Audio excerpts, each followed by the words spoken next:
I'm Bob Cringely.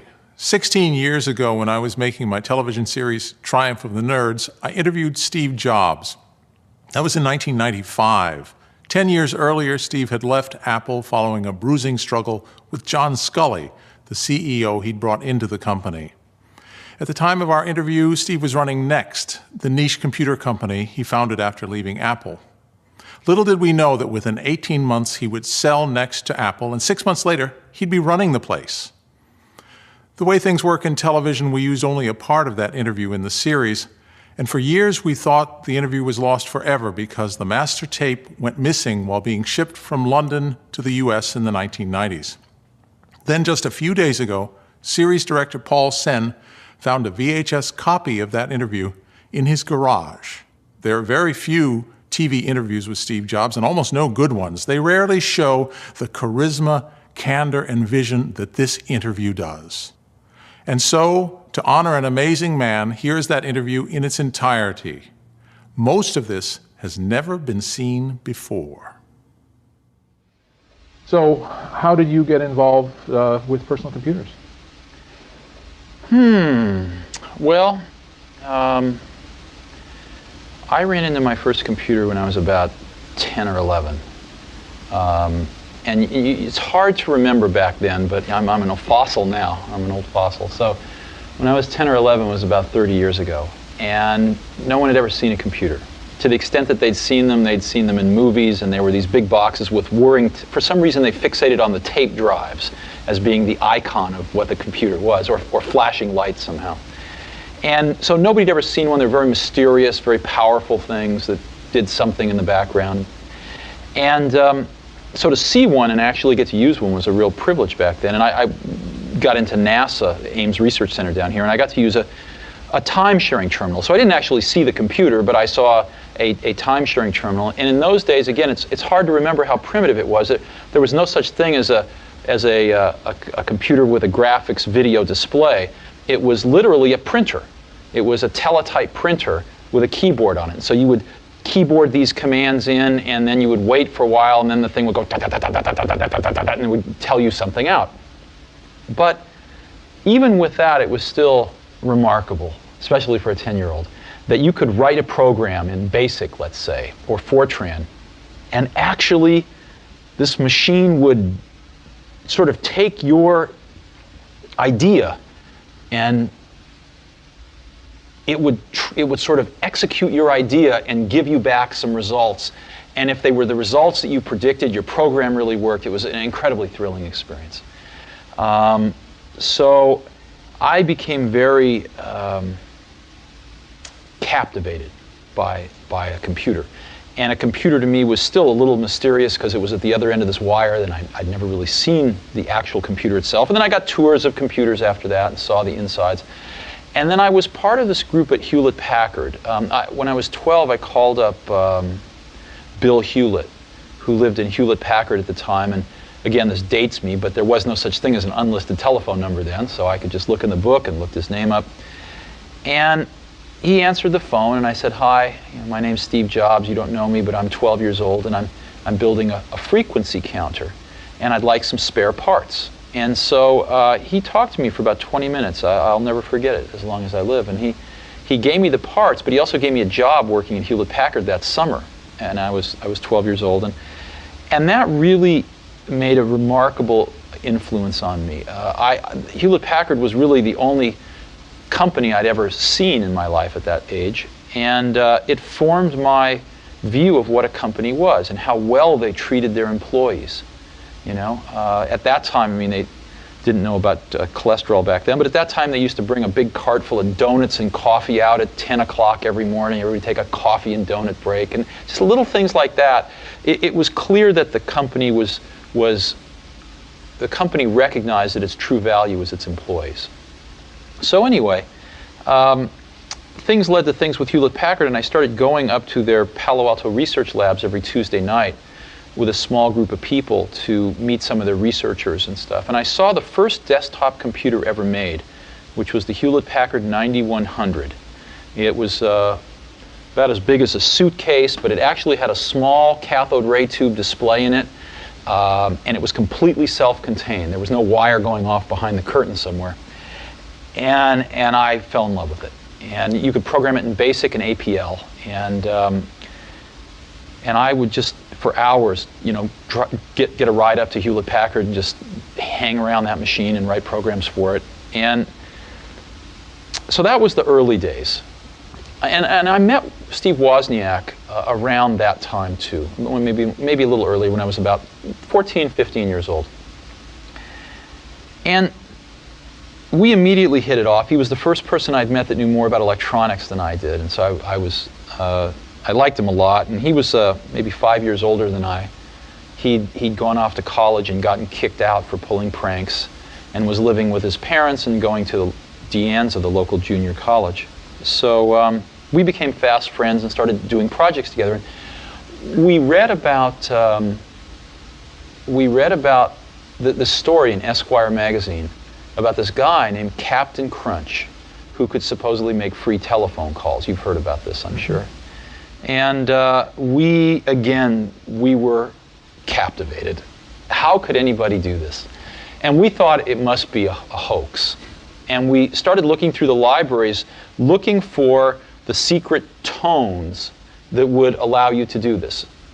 And it turned out we were at Stanford Linear Accelerator Center one night, and way in the bowels of their technical library, way down at the last bookshelf in the corner bottom rack, we found an AT&T technical journal that laid out the whole thing. And it's another moment I'll never forget. When we saw this journal, we thought, my God, it's all real. And so we set out to build a device to make these tones. And the way it worked was, you know when you make a long-distance call, you used to hear doo-doo-doo-doo-doo-doo, right in the background? They were tones that sounded like the touch tone you could make on your phone, but they were different frequencies, so you couldn't make them. It turned out that was the signal from one telephone computer to another, controlling the computers in the network. And AT&T made a fatal flaw when they designed the original telephone network, digital telephone network, was they put the signaling from computer to computer in the same band as your voice, which meant that if you could make those same signals, you could put it right in through the handset. And literally, the entire AT&T international phone network would think you were an AT&T computer. So after 3 weeks, we finally built a box like this that worked. And I remember the first call we made was down to LA, so one of Woz's relatives down in Pasadena. We dialed the wrong number. But we woke some guy up in the middle of the night, and we were yelling at him like, don't you understand, we made this call for free? And this person didn't appreciate that. But it was miraculous. And we built these little boxes to do blue boxing, as it was called. And we put a little note in the bottom of them. Our logo was, he's got the whole world in his hands.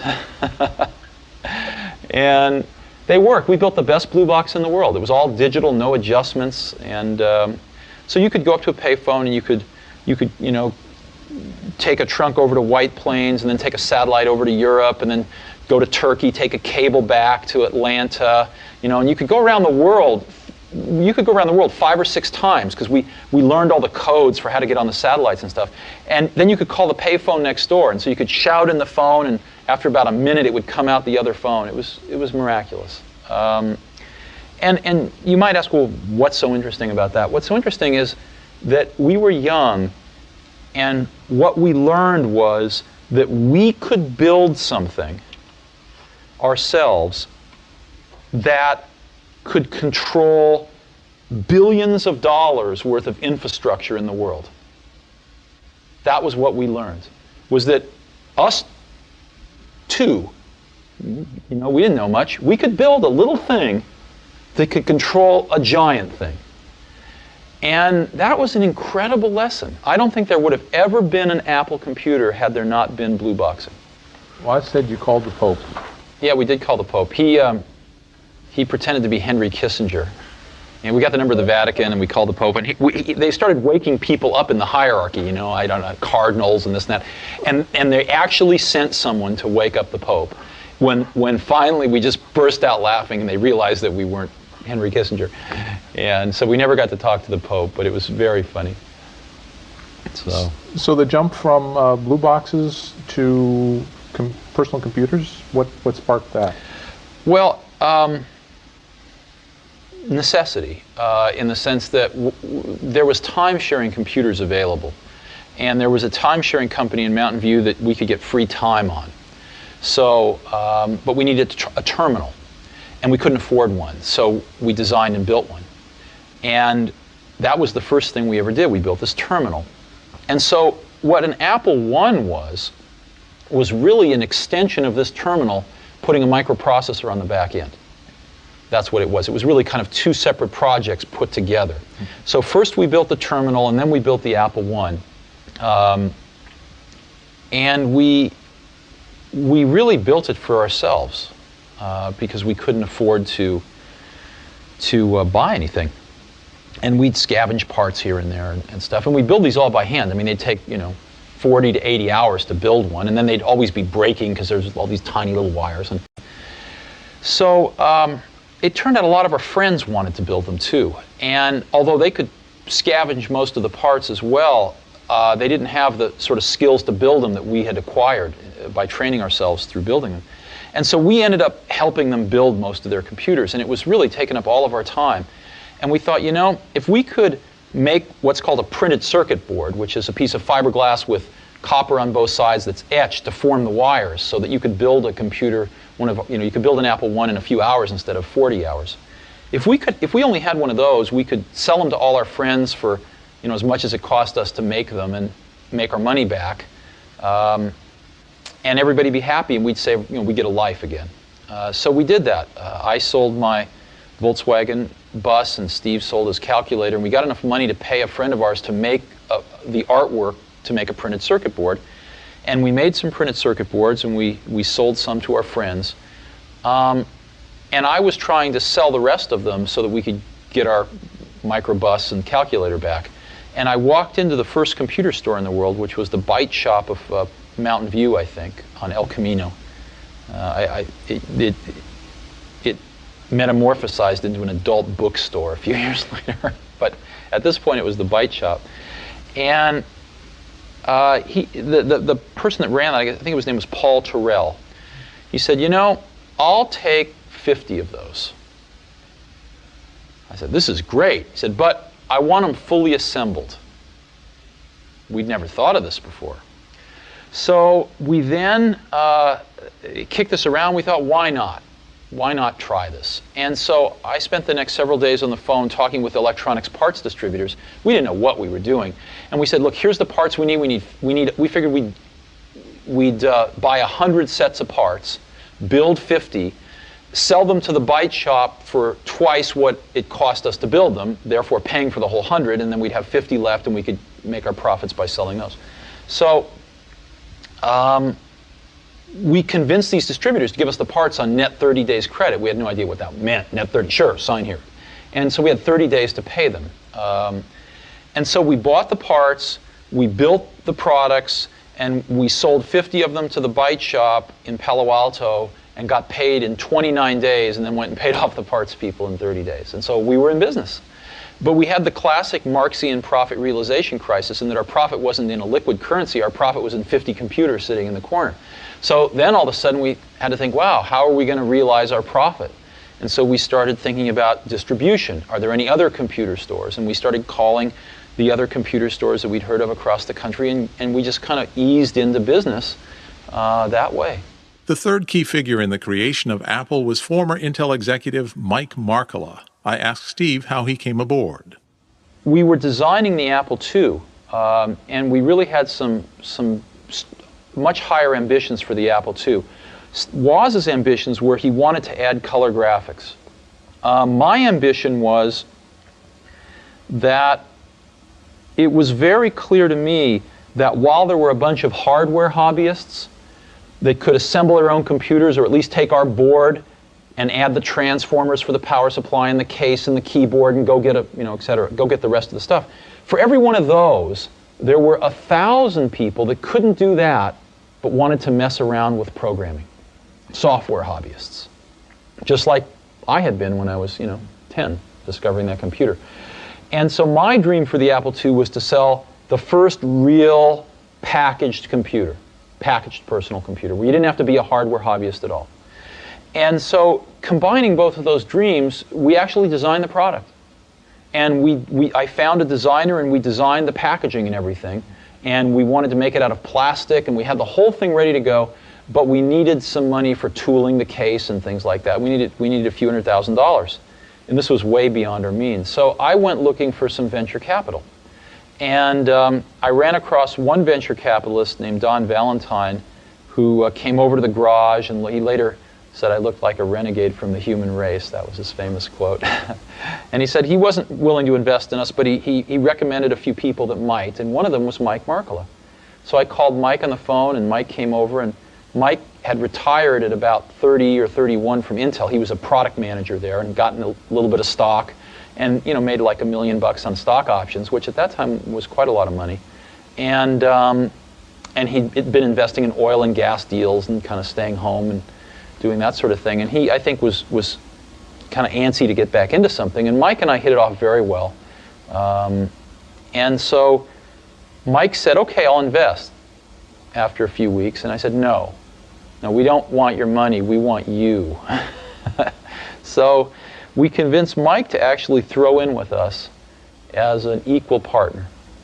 And so Mike put in some money, and Mike put in himself, and the three of us went off and we took this design that was virtually done with the Apple II and tooled it up and announced it a few months later at the West Coast Computer Fair. What was that like? It was great. We got the best. I mean, the West Coast Computer Fair was small at that time, but to us it was very large. And so we had this fantastic booth there. We had a projection television showing the Apple II and showing its graphics, which today look very crude, but at that time were by far the most advanced graphics on a personal computer. And I think, my recollection is we stole the show. And a lot of dealers and distributors started lining up, and we were off and running. How old were you? 21. 21. Yeah. You're 21. You're a big success. You just sort of done it by the seat of your pants. You don't have any particular training in this. How do you learn to run a company?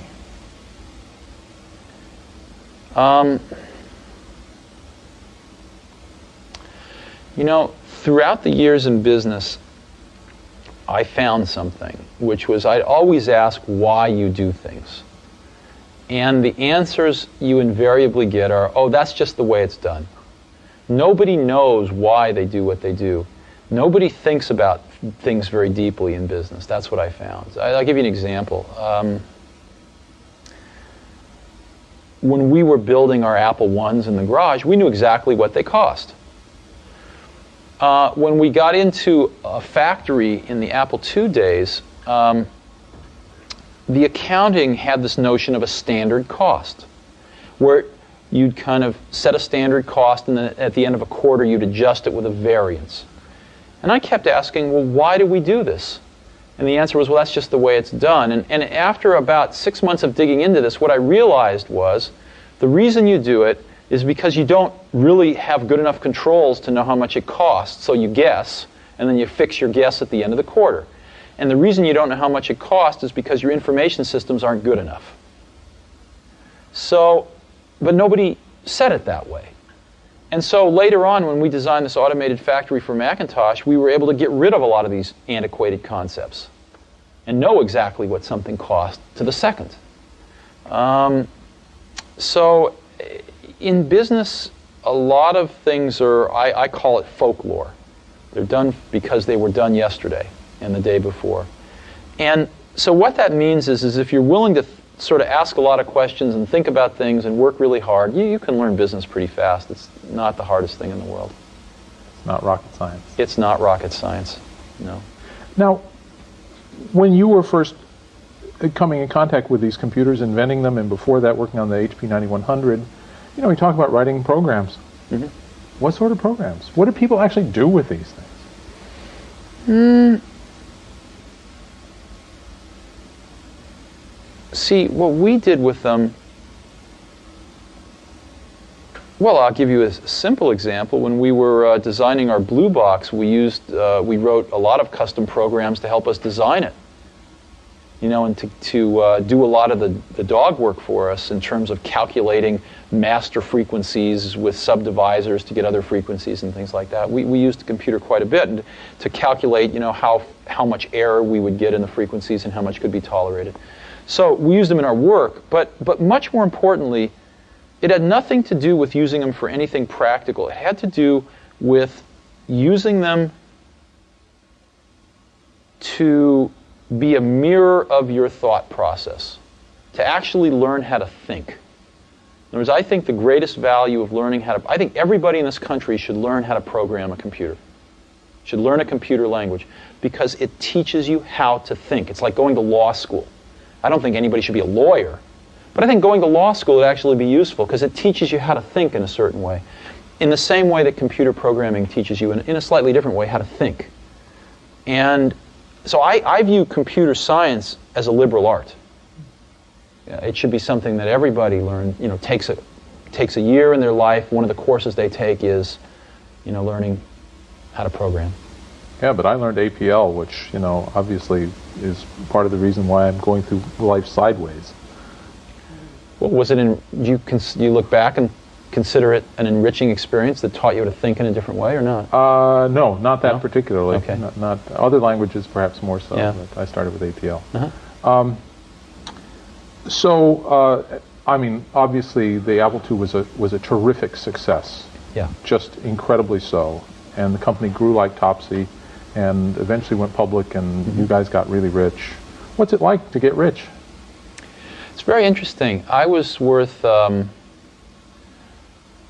about over $1 million when I was 23, and over $10 million when I was 24, and over $100 million when I was 25.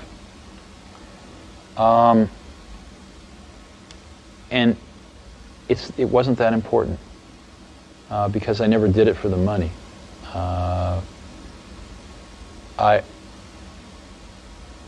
I think money is a wonderful thing because it enables you to do things.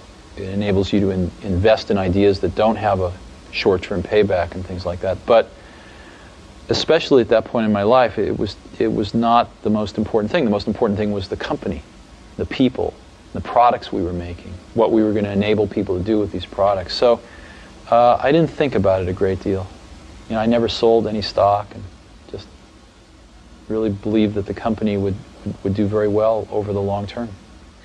Central to the development of the personal computer was the pioneering work being done at Xerox's Palo Alto Research Center, which Steve first visited in 1979.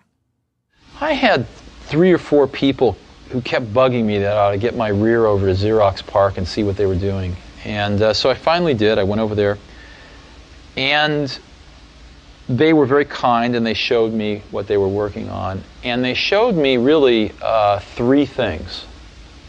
But I was so blinded by the first one that I didn't even really see the other 2. One of the things they showed me was object-oriented programming. They showed me that, but I didn't even see that. The other one they showed me was really a networked computer system. They had over 100 Alto computers, all networked, using email, et cetera, et cetera. I didn't even see that. I was so blinded by the first thing they showed me, which was the graphical user interface. I thought it was the best thing I'd ever seen in my life. Now, remember, it was very flawed. What we saw was incomplete. They'd done a bunch of things wrong, but we didn't know that at the time. It's still, though, they had the germ of the idea was there, and they'd done it very well. And within, 10 minutes, it was obvious to me that all computers would work like this someday. It was obvious. I mean, you could argue about how many years it would take. You could argue about who the winners and losers might be, but you couldn't argue about the inevitability of it. It was so obvious. You would have felt the same way had you been there. You know, those are the exact words that Paul Allen used. Yeah. It's really interesting. Yeah, it was obvious. But there were two visits. You saw it, then you brought some people back with you. Yeah. And what happened the next time? They made you cool your heels for a while. No. No? Well, Adele Goldberg says otherwise. What do you mean? Well, she did the demo when the group came back, and she said that she argued against doing it for 3 hours. and they took you other places and showed you other things while she was arguing with me. Oh, you mean they were reluctant to show us the demo? She was. Oh, yeah. okay. Oh, I have no idea. Oh, okay. Yeah, I don't remember that. No, I thought you meant something else. So they were very skillful. Yeah. But they did show us. Yeah. So, and it's good that they showed us, because the technology crashed and burned at Xerox. And they used to call the, what's that? No, I was just... Why? Yeah, why? Oh, I actually thought a lot about that, and I learned more about that with John Scully later on, and I think I understand it now pretty well. What happens is, like with John Scully, John came from PepsiCo, and they at most would change their product, once every 10 years. I mean, to them, a new product was like a new size bottle, right? So if you were a product person, you couldn't change the course of that company very much. So who influenced the success of PepsiCo? The sales and marketing people. Therefore, they were the ones that got promoted, and therefore they were the ones that ran the company.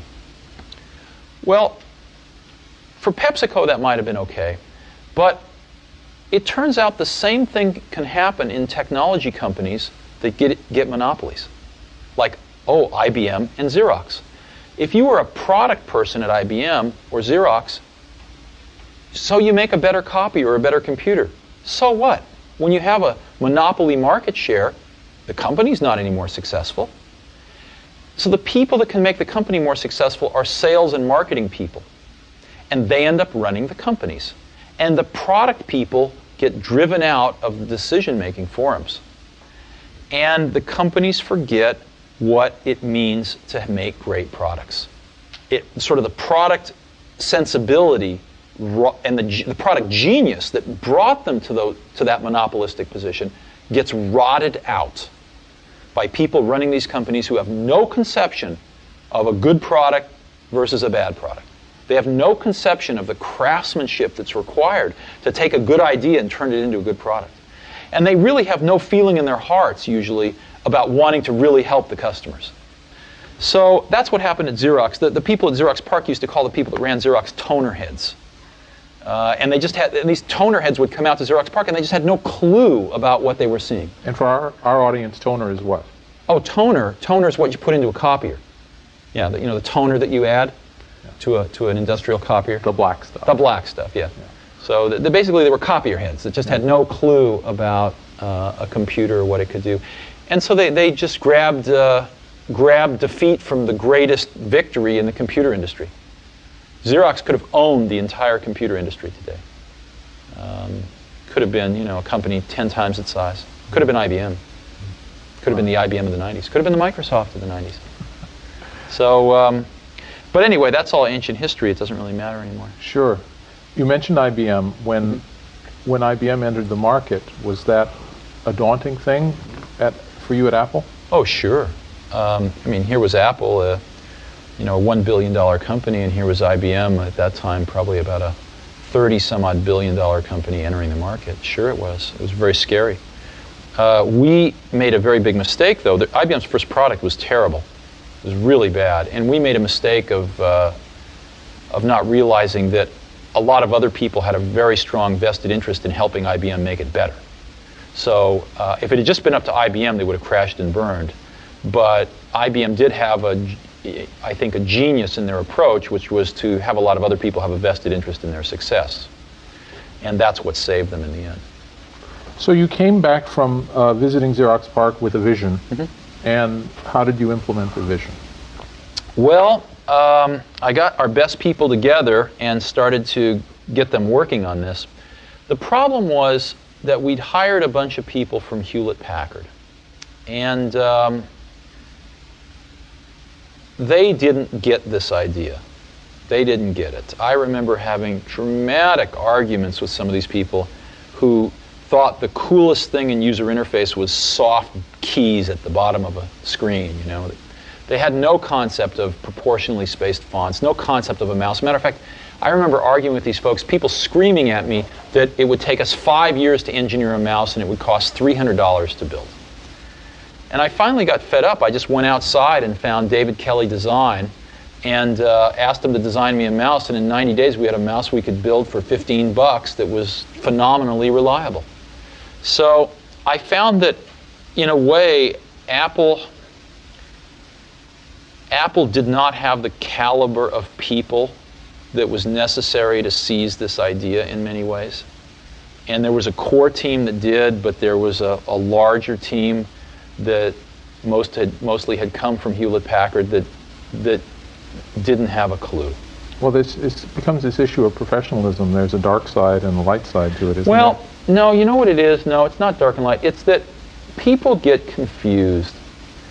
Companies get confused. When they start getting bigger, they want to replicate their initial success. And a lot of them think, well, somehow there's some magic in the process of how that success was created. So they start to try to institutionalize process across the company. And before very long, people get very confused that the process is the content. And that's ultimately the downfall of IBM. IBM has the best process people in the world. They just forgot about the content. And that's what happened a little bit at Apple, too. We had a lot of people who were great at management process. They just didn't have a clue as to the content. And in my career, I found that the best people, are the ones that really understand the content, and they're a pain in the butt to manage, But you put up with it because they're so great at the content. And that's what makes great products. It's not process, it's content. So we had a little bit of that problem at Apple. And that problem eventually resulted in the Lisa, which had its moments of brilliance. In a way, it was very far ahead of its time. But there wasn't enough fundamental content understanding. Apple drifted too far away from its roots. To these Hewlett-Packard guys, $10,000 was cheap. To our market, to our distribution channels, $10,000 was impossible. So we produced a product that was a complete mismatch for the culture of our company, for the image of our company, for the distribution channels of our company, for our current customers. None of them could afford a product like that. And it failed. Now you and John Couch fought for leadership of the Lisa. Absolutely, and I lost. That's correct. How did that come about? Well, I thought Lisa was in serious trouble. I thought Lisa was going off in this very bad direction, as I've just described. And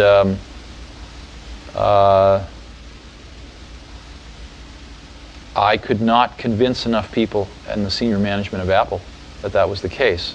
And we ran the place as a team for the most part. So I lost. And at that point in time, I brooded for a few months.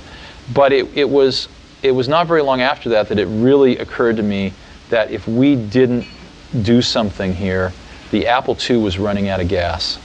And we needed to do something with this technology fast, or else Apple might cease to exist as the company that it was. And so I formed a small team to do the Macintosh. And we were on a mission from God, to save Apple. No one else thought so, but it turned out we were right. And as we evolved the Mac, it became very clear that this was also a way of reinventing Apple. We reinvented everything. We reinvented manufacturing. I visited probably 80 automated factories in Japan, and we built the world's first automated computer factory in the world in California here. So we adopted the 68,000 microprocessor that Lisa had. We negotiated a price that was a fifth of what Lisa was going to pay for it because we were going to use it in much higher volume. And we really started to design this product that could be sold for $1,000 called the Macintosh. And we didn't make it. We could have sold it at $2,000, although we came out at $2,500. And we spent 4 years of our life doing that. We built the product. We built the automated factory, the machine to build the machine. We built a completely new distribution system. We built a completely different marketing approach. And I think it worked pretty well. Now, you motivated this team. I mean, you had to guide them. We had to build the team. Yeah, we build a team, motivate it, guide them, deal with them. We've interviewed just lots and lots of people from the Macintosh team. Good. And what it keeps coming down to is your passion, your vision, and how do you order your priorities in there? What's important to you in the development of a product?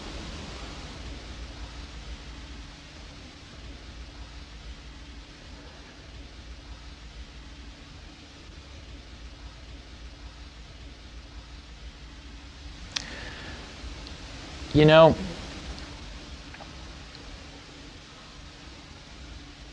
one of the things that really hurt Apple was after I left, John Scully got a very serious disease.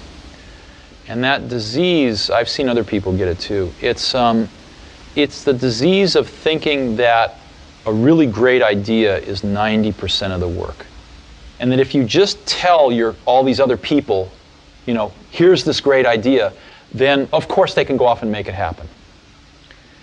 And the problem with that is that there's just a tremendous amount of craftsmanship in between a great idea and a great product. And as you evolve that great idea, it changes and grows. It never comes out like it starts, because you learn a lot more as you get into the subtleties of it. And you also find there's tremendous trade-offs that you have to make. I mean, you know, there are just certain things you can't make electrons do. There are certain things you can't make plastic do or glass do. And as you get into, or factories do, or robots do. And as you get into all these things, designing a product is keeping 5,000 things in your brain, these concepts, and fitting them all together in kind of continuing to push to fit them together in new and different ways to get what you want. And every day you discover something new that is a new problem or a new opportunity to fit these things together a little differently. And it's that process that is the magic. And so we had a lot of great ideas when we started, but what I've always felt that a team of people doing something they really believe in is like when I was a young kid, there was a widowed man that lived up the street, and he was in his 80s. He's a little scary looking, and I got to know him a little bit. I think he might have paid me to mow his lawn or something.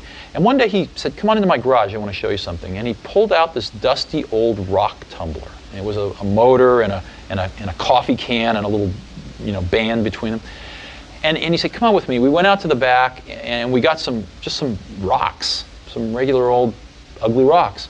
And we put them in the can with a little bit of liquid and a little bit of grit powder.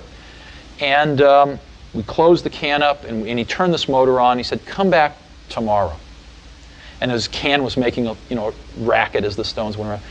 And I came back the next day and we opened the can and we took out these amazingly beautiful polished rocks.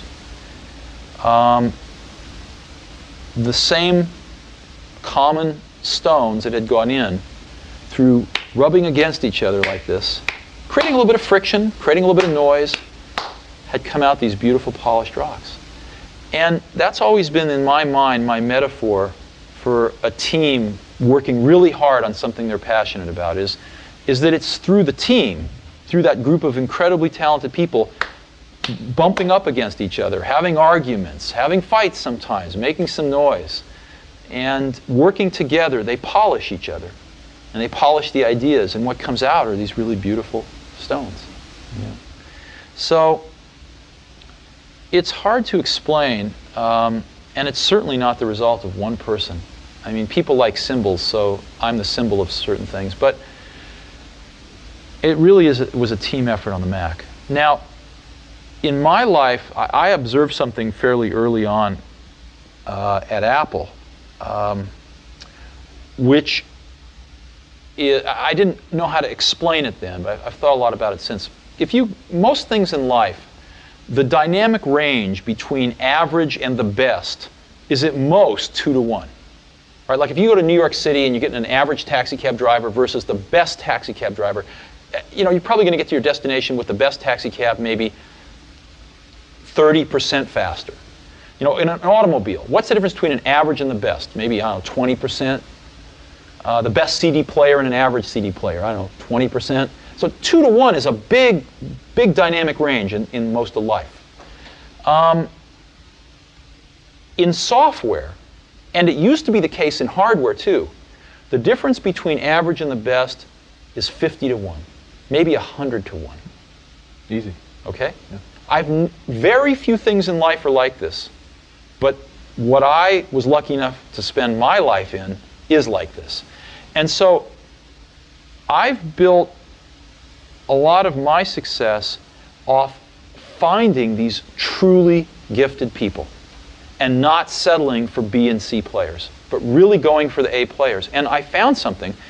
I found that when you get enough A players together, when you go through the incredible work to find 5 of these A players, they really like working with each other because they've never had a chance to do that before.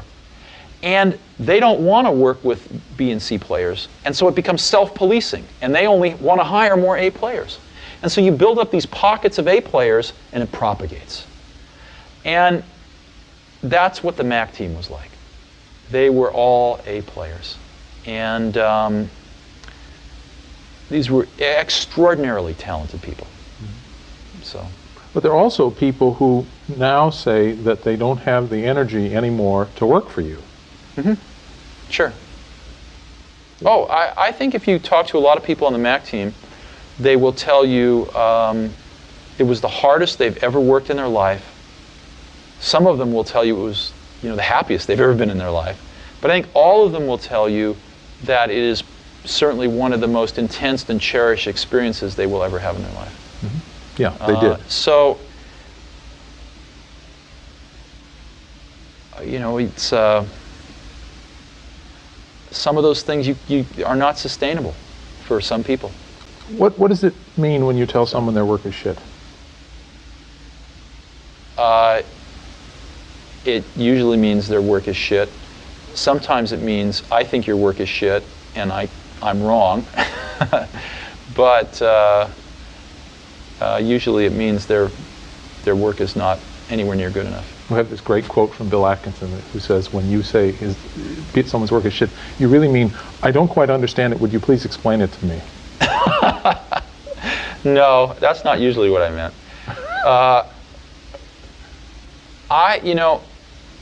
When you get really good people, they know they're really good, and you don't have to baby people's egos so much. And what really matters is the work. And everybody knows that. That's all that matters is the work. So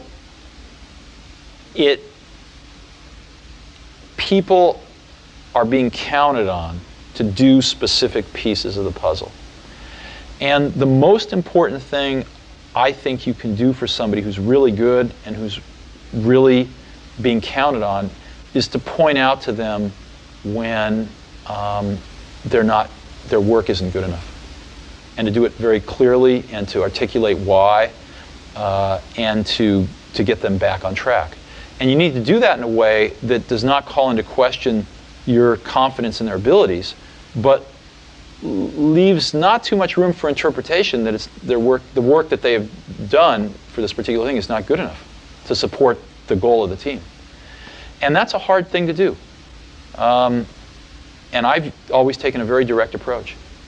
So, and I think if you talk to people that have worked with me, the really good people have found it beneficial.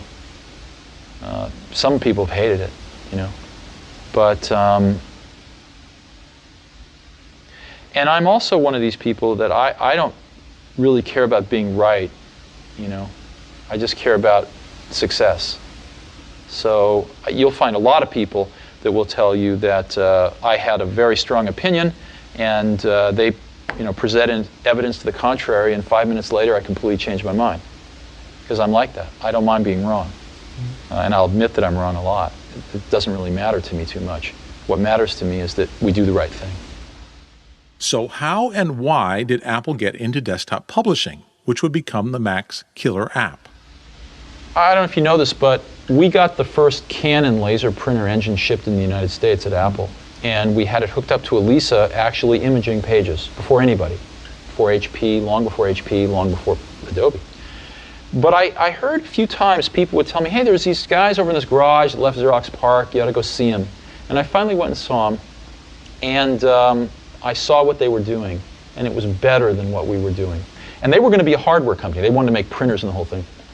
And so I talked them into being a software company. And we, within 2 or 3 weeks, we had canceled our internal project. A bunch of people wanted to kill me over this, but we did it. And I had cut a deal with Adobe to use their software, and we bought 19.9% of Adobe at Apple. They needed some financing. We wanted a little bit of control. And we were off to the races. And so we got the engines from Canon. We designed the first laser printer controller at Apple. And we got the software from Adobe, and we introduced the Laser Writer.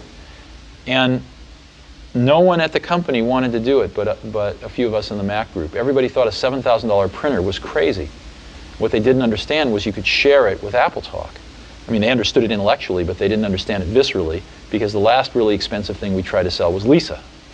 So we pushed this thing through, and I had to basically do it over a few dead bodies, but we pushed this thing through, and it was the first laser printer on the market, as you know. And you know, the rest is history. When I left Apple, Apple was the largest printer company measured by revenue in the world. Wow. It lost that distinction to Hewlett-Packard about 3-4 years after I left, unfortunately. But when I left, it was the largest printer company in the world. Did you envision desktop publishing? Was that a no-brainer? You know,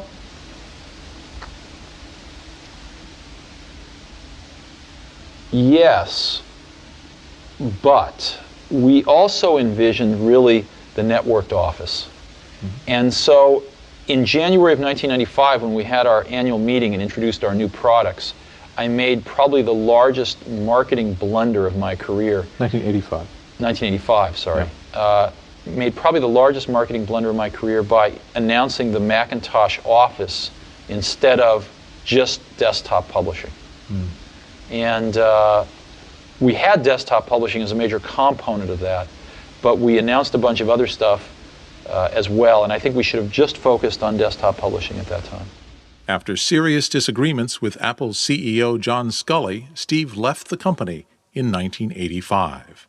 Tell us about your departure from Apple. Oh, it was very painful. I'm not even sure I want to talk about it. What can I say? I hired the wrong guy. That was Sculley? Yeah.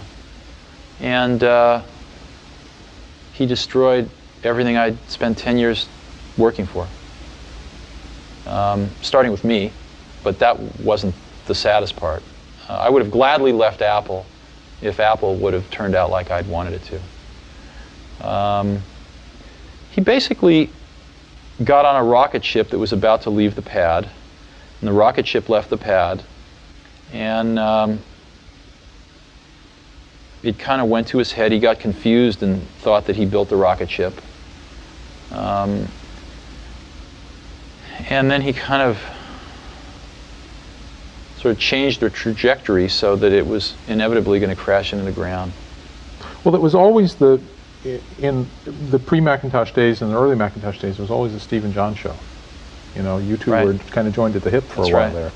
And then something happened to split you. What was that? That's correct. What was that catalyst? What happened was that the industry went into a recession in late 1984. Sales started seriously contracting. And John didn't know what to do. He had not a clue. And there was a leadership vacuum at the top of Apple. There were fairly strong general managers running the divisions. I was running the Macintosh division. Somebody else was running the Apple II division, etc. There were some problems with some of the divisions. There was a person running the storage division that was completely out to lunch, and a bunch of things that needed to be changed. But all of those problems got put in a pressure cooker because of this contraction in the marketplace. And there was no leadership. And John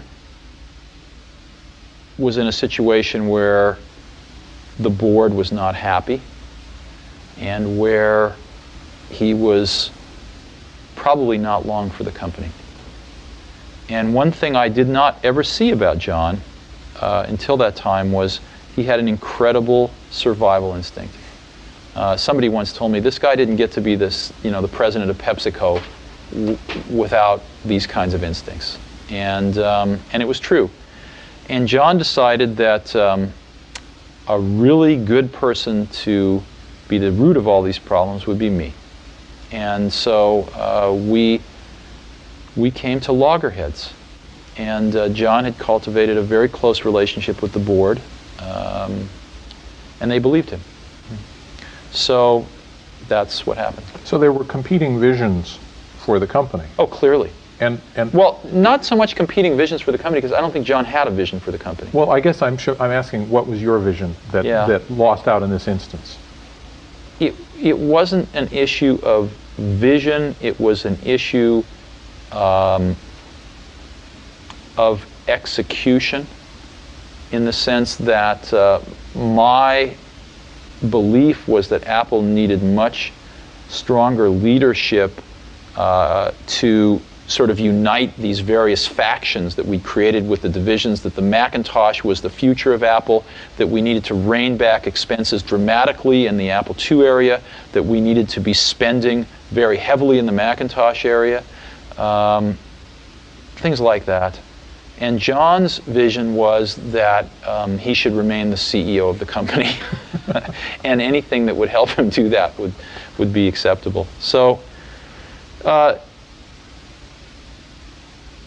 I think that Apple was in a state of paralysis in the early part of 1985, and I wasn't at that time capable, I don't think, of running the company as a whole. I was 30 years old, and I don't think I had enough experience to run a $2 billion company. Unfortunately, John didn't either. And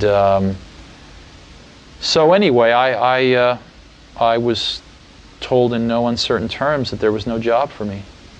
It was really, really tragic. Siberia. Yeah, it would have been far smarter for Apple to sort of, let me work on the next. I volunteered. I said, why don't I start a research division? And, give me a few $1 million a year, and I'll go hire some really great people, and we'll do the next great thing. And I was told there was no opportunity to do that. Oh, wow. So, and my office was taken away. It was. I mean, I'll get real emotional if we keep talking about this. So anyway, but that's irrelevant. I'm just one person, and the company was a lot more people than me. So that's not the important part. The important part was the values of Apple, over the next several years were systematically destroyed. I then asked Steve for his thoughts on the state of Apple. Remember, this was 1995, a year before he would go back to Apple. Remember, too, that when Apple bought Next, a year after this interview, Steve immediately sold the Apple stock he received as part of the sale. Apple's dying today. Apple's dying a very painful death. It's on a glide slope to die. And the reason is because, when I walked out the door at Apple, we had a 10-year lead on everybody else in the industry. Macintosh was 10 years ahead. We watched Microsoft take 10 years to catch up with it. Well, the reason that they could catch up with it was because Apple stood still. I mean, the Macintosh that's shipping today is like, 25% different than the day I left. They've spent hundreds of millions of dollars a year on R&D. I mean, a total of probably $5 billion on R&D. What did they get for it? I don't know. But it was... What happened was the understanding of how to move these things forward and how to create these new products somehow evaporated. And I think a lot of the good people stuck around for a while, but there wasn't an opportunity to get together and do this because there wasn't any leadership to do that. So what's happened with Apple now is that they've fallen behind in many respects, certainly in market share. And most importantly, their differentiation has been eroded by Microsoft.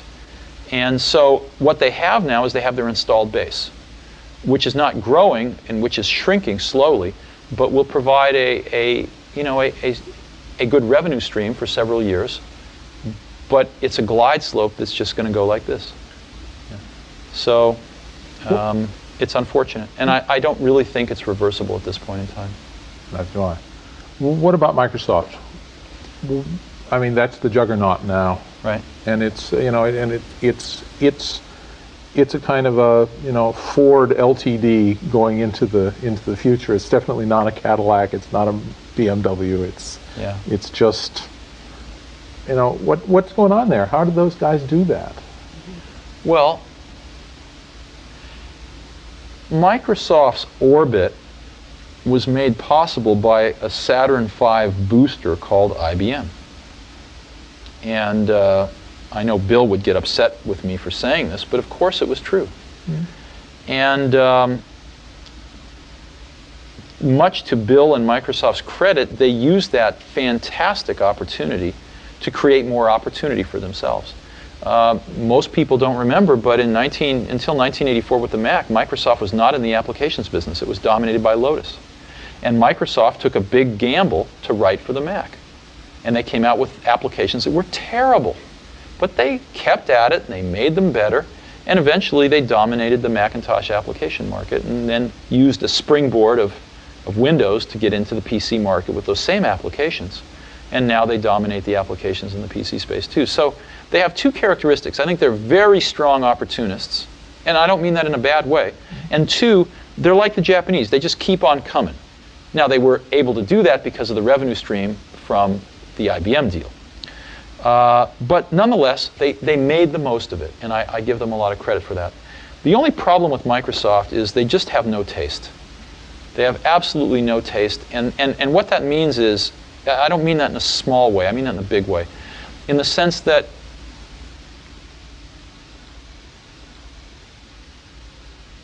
they don't think of original ideas, and they don't bring much culture into their product. And you say, well, why is that important? Well, you know, proportionally spaced fonts come from typesetting and beautiful books. That's where one gets the idea. If it weren't for the Mac, they would never have that in their products. And so I guess I am saddened, not by Microsoft's success. I have no problem with their success. They've earned their success, for the most part. I have a problem with the fact that they just make really third-rate products.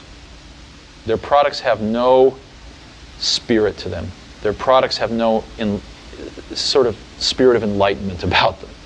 They are very pedestrian. And the sad part is that most customers don't have a lot of that spirit either. But the way that we're going to ratchet up our species is to take the best and to spread it around to everybody so that everybody grows up with better things and starts to understand the subtlety of these better things. And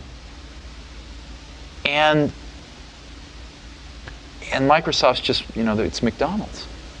So that's what saddens me. Not that Microsoft has won, but that Microsoft's products don't display more insight and more creativity. So what are you doing about it? Tell us about Next. Well, I'm not doing anything about it. Okay. Because Next is too small of a company to do anything about that. I'm just watching it. And there's really nothing I can do about it. Next, we talked about Next, the company Steve was running in 1995, which Apple was soon to buy. Next software would become the heart of the Mac in the form of OS X. You don't really want to hear about Next, do you? Yes, I do. You do? Okay.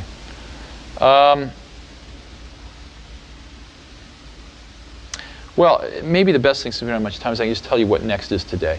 Yeah, Rather than the whole that's history. fine. There hasn't been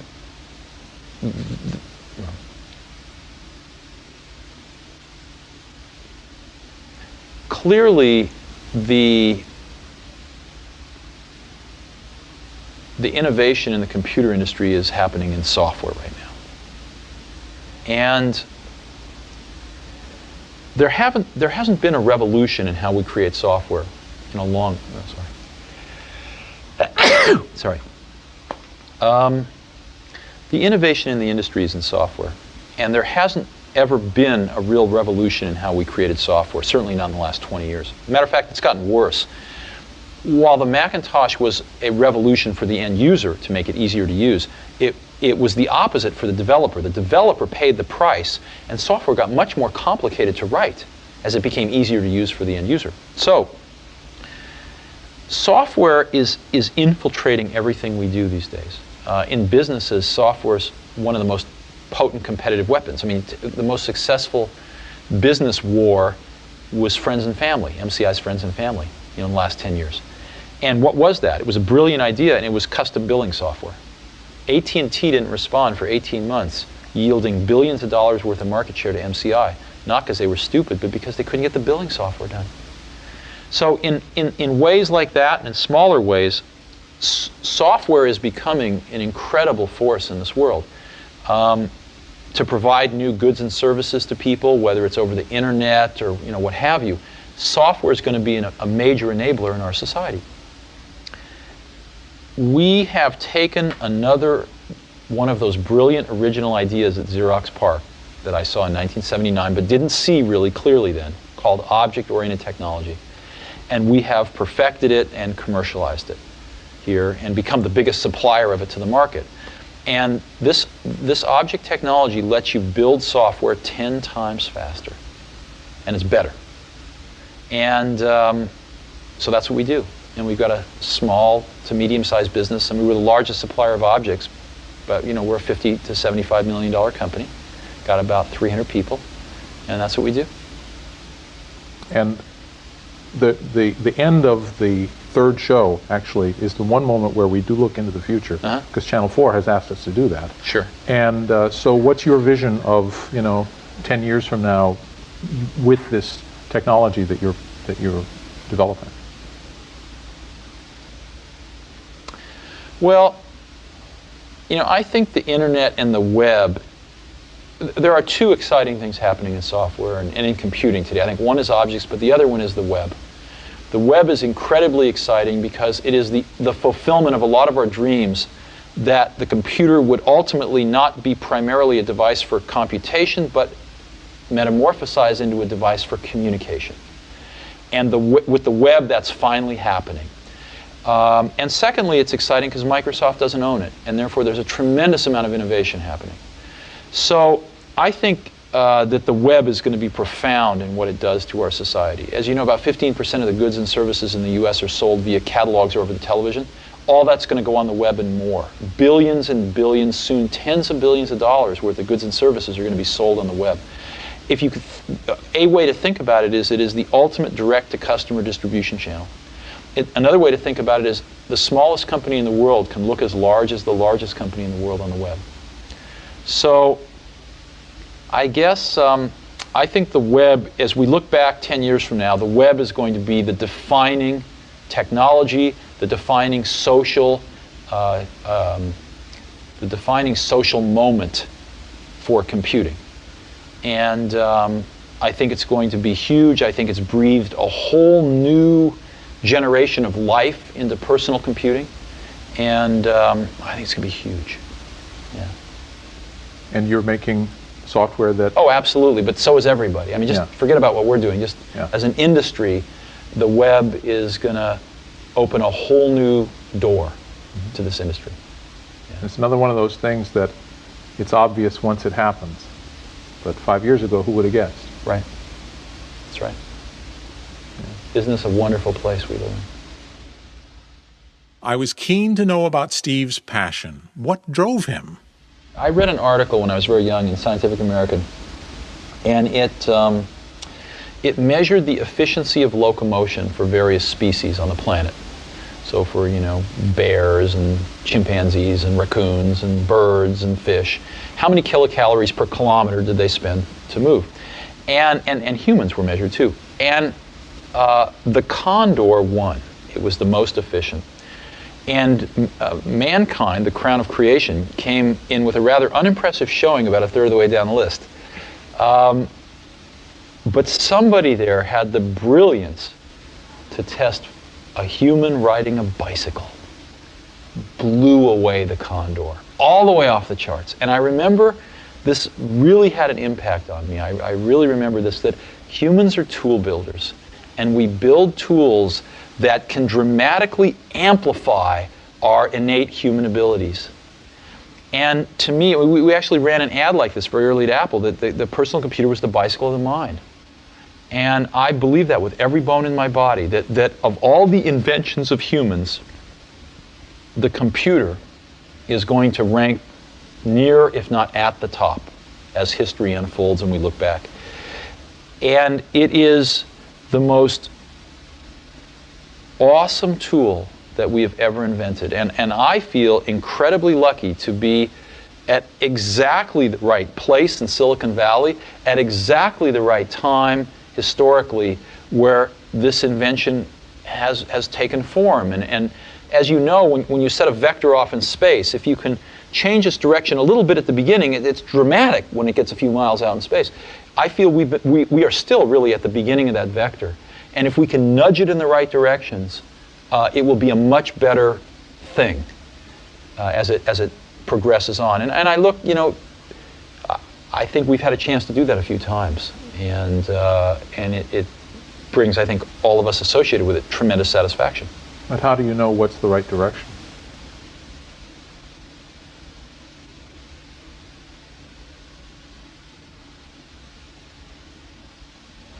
You know, ultimately it comes down to taste. It comes down to taste. It comes down to trying to expose yourself to the best things that humans have done, and then try to bring those things in to what you're doing. I mean, Picasso had a saying, he said, good artists copy, great artists steal. And we have, you know, always been shameless about stealing great ideas. And I think part of what made the Macintosh great was that the people working on it were musicians and poets and artists and zoologists and historians who also happened to be the best computer scientists in the world. But if it hadn't been for computer science, these people would have all been, you know, doing amazing things in life in other fields. And they brought with them, we all brought to this effort a very liberal arts sort of air, a very liberal arts attitude that we wanted to pull in the best that we saw in these other fields into this field. And I don't think you get that if you are very narrow. One of the questions I asked everyone in the series was, are you a hippie or a nerd? Oh, if I had to pick one of those two, I'm clearly a hippie. Yeah. Yeah.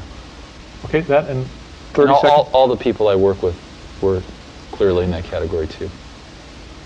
Really? Yeah. Yeah. Yes, why that is. Yeah, why? I mean, is it you seek out hippies, or they are attracted to you? Well, ask yourself, what is a hippie? I mean, this is an old word. It has a lot of connotations. But to me, you know, because I grew up, I mean, remember that the 60s happened in the early 70s, right? So we have to remember that. And that's sort of when I came of age. So I saw a lot of this. And, you know, a lot of it happened right in our backyard here. So to me, the spark of that was that there was something beyond sort of what you see every day. There's something going on here in life beyond just a job and a family and 2 cars in the garage and a career. There's something more going on. There's another side of the coin that we don't talk about much, and we experience it when there's gaps, when we kind of just aren't really, when everything's not ordered and perfect, when there's kind of a gap, you experience this inrush of something. And a lot of people have set off throughout history to find out what that was. You know, whether it's Thoreau or whether it's, you know, some Indian mystics or whoever it might be. And the hippie movement got a little bit of that, and they wanted to find out what that was about. And that life wasn't about what they saw their parents doing. And of course the pendulum swung too far the other way and it was crazy. But there was a germ of something there. And it's the same thing that causes people to want to be poets instead of bankers, you know? And I think that's a wonderful thing. And I think that same spirit can be put into products. And those products can be manufactured and given to people, and they can sense that spirit. I mean, if you talk to people that use the Macintosh, they love it. I mean, you don't hear people loving products very often, you know, really. But you could feel it in there. There was something really wonderful there. So I don't think that most of the really best people that I've worked with have worked with computers for the sake of working with computers. They've worked with computers because they are the medium that is best capable of transmitting some feeling that you have, that you want to share with other people. Does that make any sense to you? Oh, yeah. And, you know, before they invented these things, all these people would have done other things. But computers were invented, and they did come along, and all these people did get interested in school or before school, and said, hey, this is the medium that I think I can say something in. Mm-hmm. You know?